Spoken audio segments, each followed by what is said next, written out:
नमस्कार मंडळी, आजचा मेनू तसा खासच आहे. आज येणार होते पाहुणे जेवायला म्हणून मटण घेऊन आलेले. तर मटणाचं सुकं करणारच आहे, तर म्हटलं चला कोल्हापुरी पांढरा रस्सा पण करूया.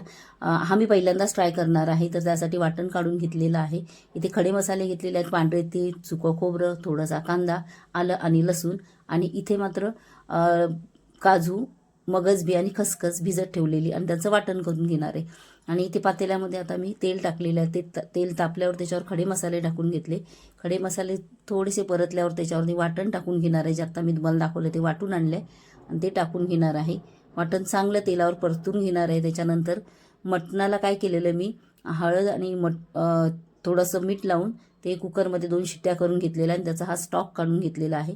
तर आता इथे परतून झालेला आहे आणि हा स्टॉक आता मी त्याच्यामध्ये टाकून घेणार आहे. तर मी हा पहिल्यांदाच ट्राय करणार. म्हणजे एका ताईंचा मी व्हिडिओ पाहिलेला, तर तोच मी फॉलो करून हे करते. आणि आता हे बघा, ह्याला उकळी आलेली आहे आणि उकळी आल्यावर याच्यामध्ये मी नारळाचं दूध टाकून घेणार आहे.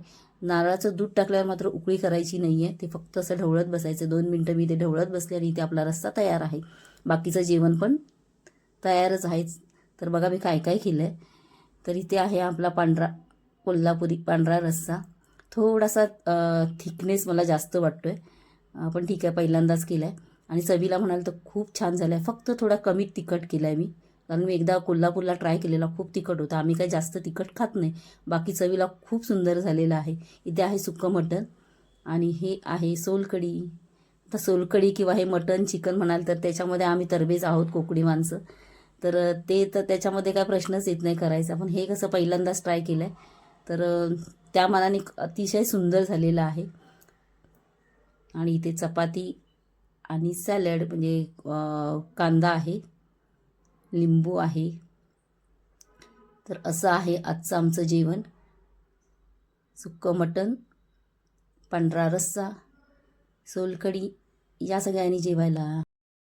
आवडला ना व्हिडिओ तर पटापट लाईक आणि शेअर करा. थँक्यू.